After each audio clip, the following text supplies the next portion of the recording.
Estimados amigos, es para mí un gusto nuevamente estar con ustedes. Eh, la verdad es que me siento contento, eh, pudiendo, pudiendo compartir con ustedes lo que son mis experiencias. Dice que los pueblos tienden a repetir la historia cuando no la conocen. Por eso es que es tan necesario conocer un poco de la historia de nuestro país. Y no como nos la han contado los opresores, sino que la historia como realmente aconteció. Ustedes han oído que ahora hablan de que la resolución de la Corte de Constitucionalidad, el 23, el 25 de junio del año 1993, salvó la institucionalidad del país. ¡Ah, qué cosa más simpática!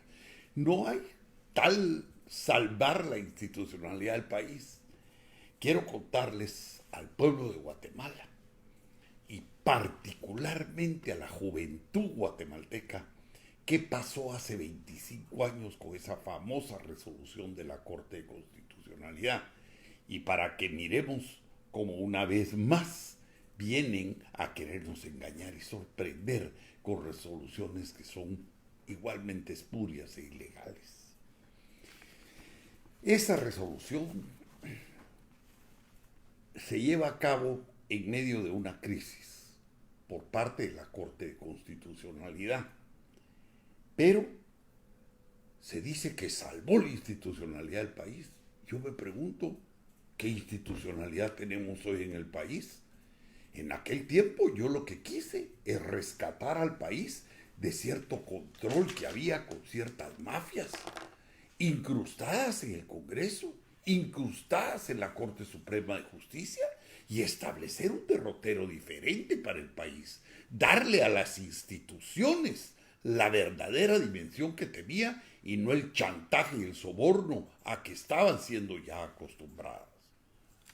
Pero, ¿qué fue lo que pasó en estos 25 años? ¿Qué se institucionalizaron en el país? Las mafias dentro del Estado.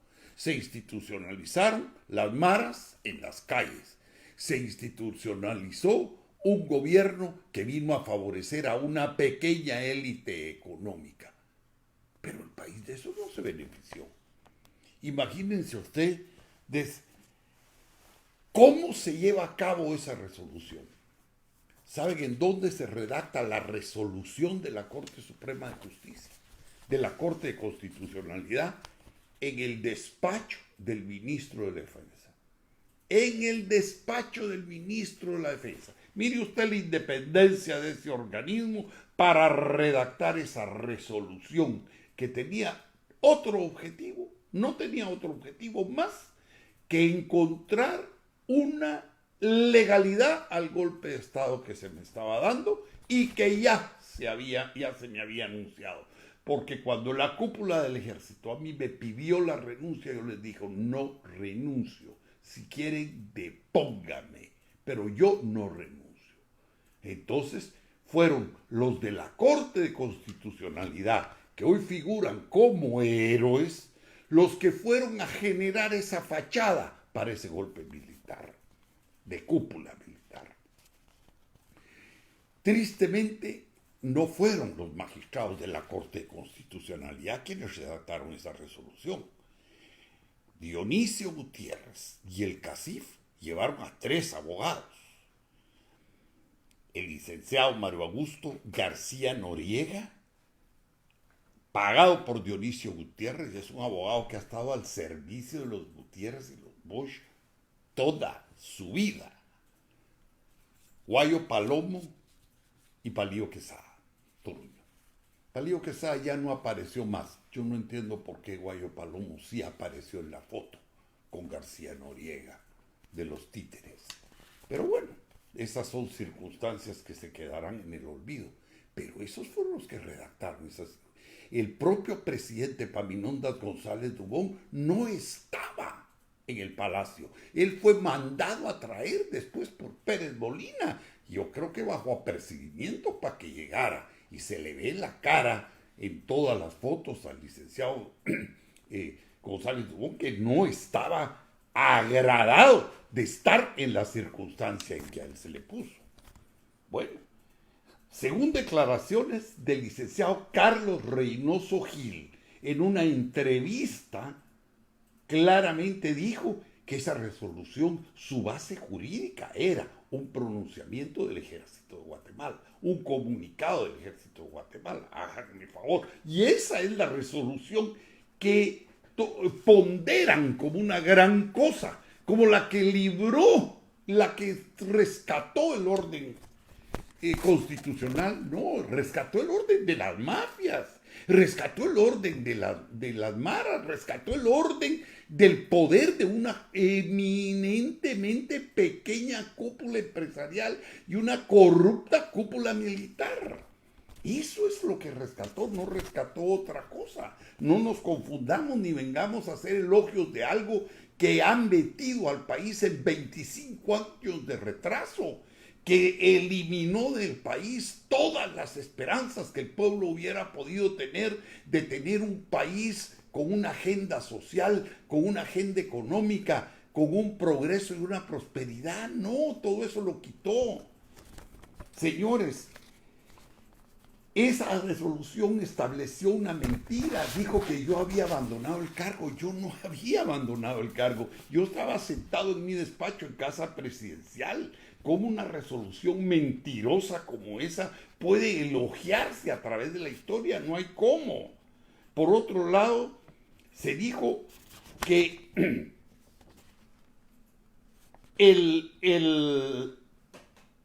el Congreso le dan órdenes al Congreso de la República para que el Congreso de la República nombrara a mi sustituto. ¿A cuenta de quién? ¿Quién era la Corte de Constitucionalidad? Revisen el texto constitucional. No tenía ninguna autoridad para hacer eso. Fue un golpe de Estado. Esa es la verdad.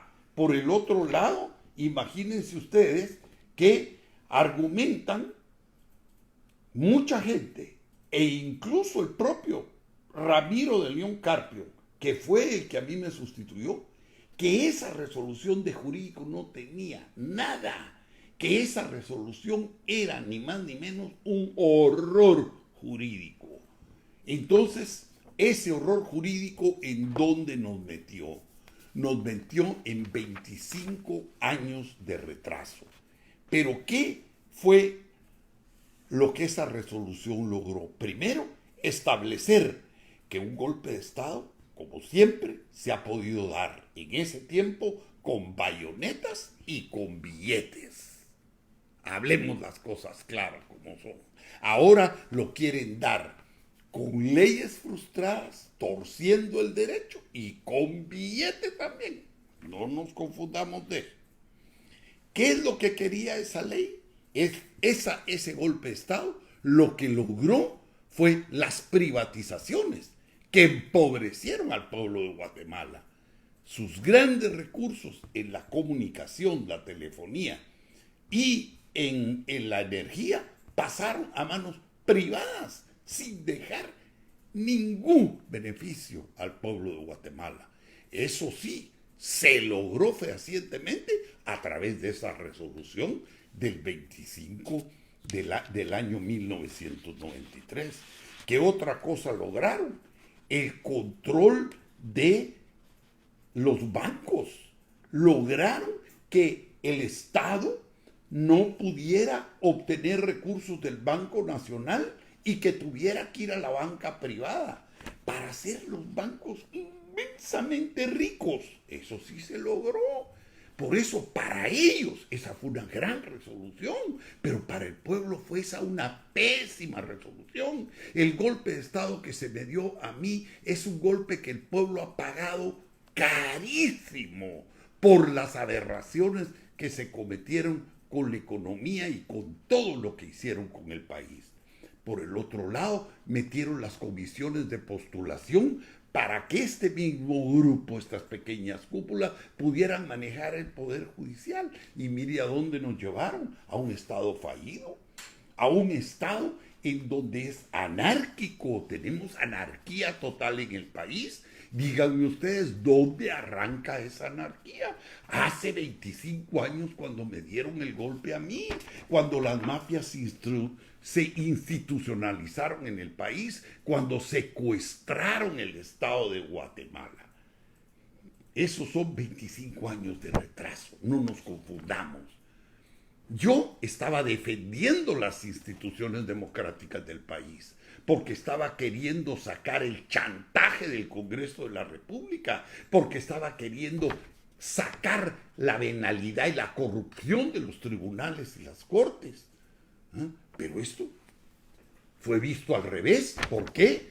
Porque los mismos médicos que hoy están actuando fueron los mismos que actuaron en contra mí en aquel momento.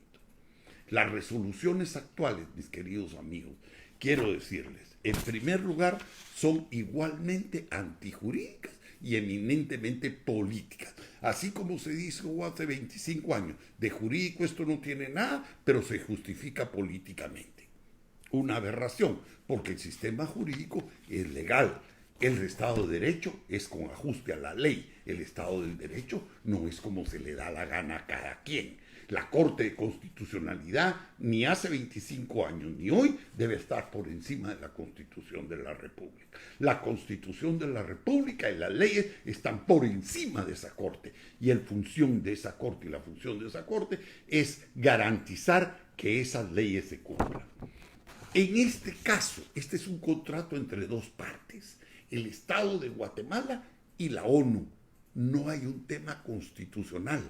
Además, el contrato mismo en su artículo 12 determina que cualquier conflicto debe ser resuelto amigablemente entre las partes.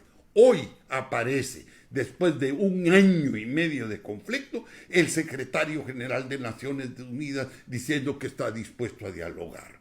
No, eso es incorrecto, eso es una falta de respeto al Estado de Guatemala. A mí no me importa.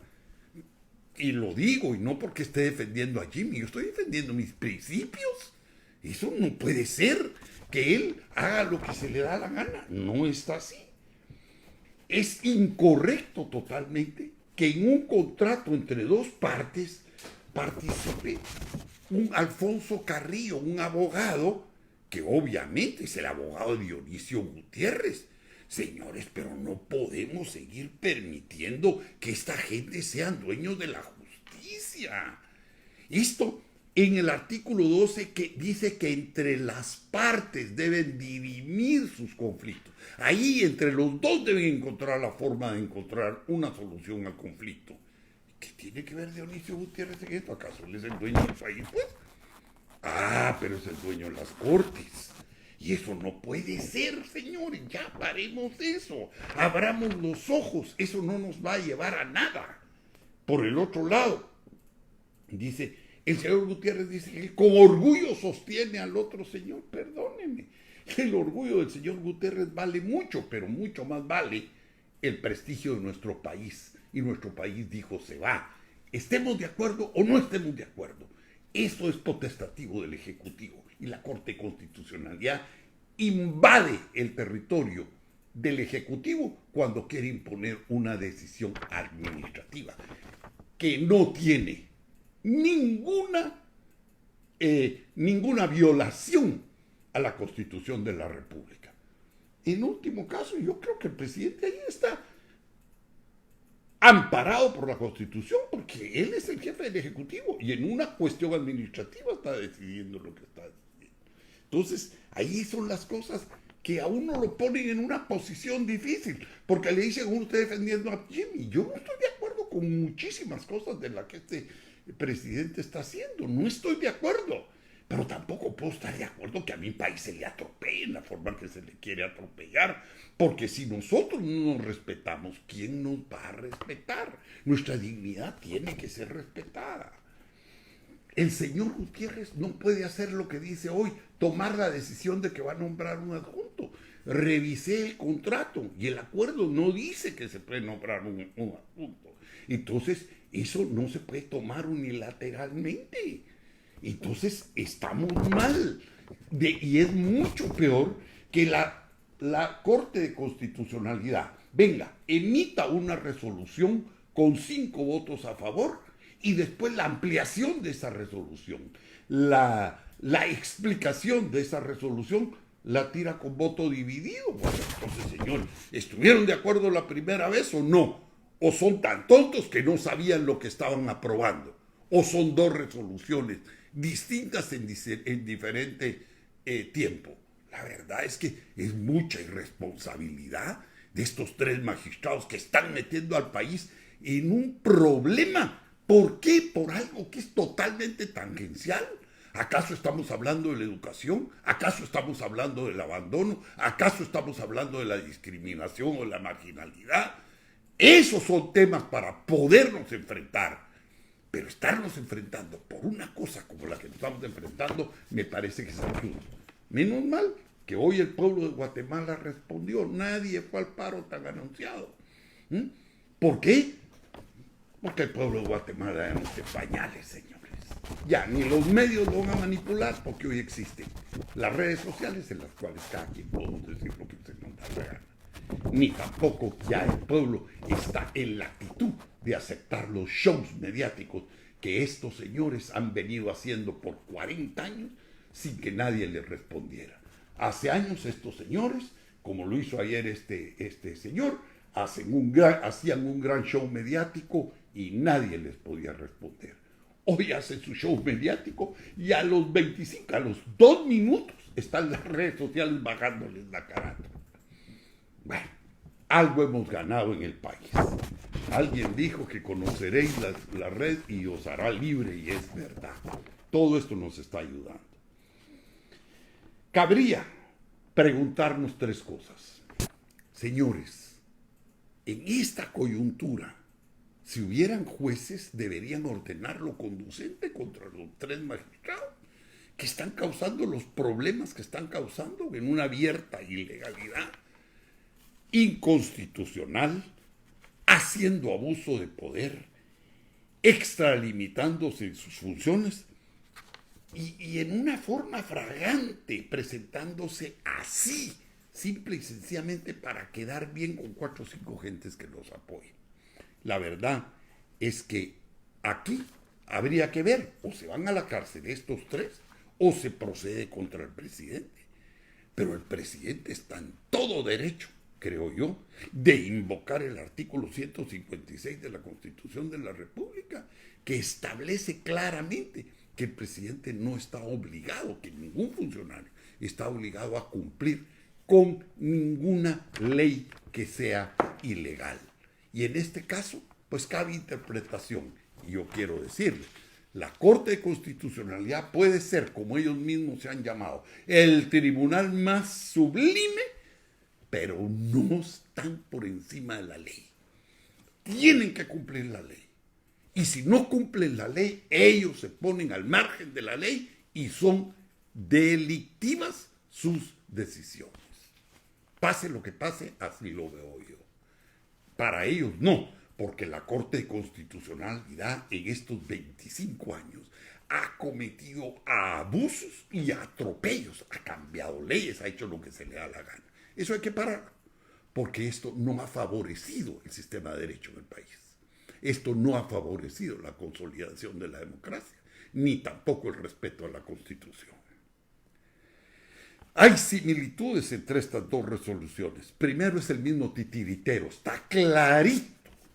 El mismo Dionisio Gutiérrez manejó y lo sigue manejando hoy. Allá lo hizo con la fachada de la Instancia Nacional de Consenso, una que él organizó ahí con líderes del momento a última hora para que le sirvieran de fachada. Hoy con lo que él le llama el FCCC. Imagínense ustedes. No cambió absolutamente nada. El tipo no tiene imaginación. Ya le resultó una vez y cree que le va a volver a resultar ahora. Los autores del golpe en aquel momento fue una cúpula militar corrupta. Ahora quiere 3 magistrados de la Corte de Constitucionalidad cuestionables. Porque a todos se les sabe realmente cuáles son sus motivaciones para actuar en la forma que están actuando. Los medios de comunicación, los mismos que tuvieron alineados, más o menos. y los mismos que están pagados son los que lo siguen apoyando. Y lo más curioso es que los operadores jurídicos que ellos utilizan, sus sirvientes, son los mismos. Antes era Mario Augusto García Noriega y me imagino que por ahí debe estar, porque alguien me dijo que había tenido que ver en la resolución de estas, en la redacción de estas resoluciones. Y ahora pues es el licenciado Alfonso Carrillo. Es decir, lo mismo, lo mismo. Lo único es que estamos ante la misma desgracia que al país lo tiene en un estado fallido. Igual seguimos. No estamos en discusión con el futuro del país, señores, seamos claros en esto. Aquí se está discutiendo quién va a ejercer el poder como ellos se les está dando la gana. ¿Van a seguir ellos ejerciendo el poder como se les ha dado la gana o no? Está en discusión qué va a suceder jurídicamente con el señor Dionisio Gutiérrez, que a mi criterio, él está oyendo pasos de animal grande detrás de él. Él sabe que tarde o temprano todo lo que ha hecho lo va a alcanzar nacional o internacionalmente. Y yo le diría a él lo mismo que le dije a Pérez Molina. Vaya preparando su celda, píntela bien porque usted va a ir a parar ahí. Yo le digo a él, mande a hacer su carpita ahí en el Mariscal Zavala o prepárese con los gringos porque a usted le va a llegar y usted lo sabe. Y por eso es que usted está tan ansioso por ver cómo puede concretar poder político y respaldo de estos grupos para protegerse jurídicamente. Esa es mi percepción. Así lo veo yo. Y ya miraremos qué es lo que el tiempo nos dice. Por otro lado, señores, quiero decirles, no podemos aceptar otra resolución espuria. Porque una resolución espuria ya nos dio 25 años de retraso. Y esta resolución espuria nos va a dar otros 25 años de retraso y que sigamos con un país estancado, sin una solución al problema de la pobreza, al problema de la educación, al problema de la salud, a los problemas que tenemos en el país. Eso ya no es justo. Creo que el pueblo de Guatemala es el momento que haga una reflexión. Y realmente todos queremos un cambio, pero no un cambio para seguir igual, no un cambio para que no tenga atol con el dedo. Que el Señor los bendiga y muchísimas gracias.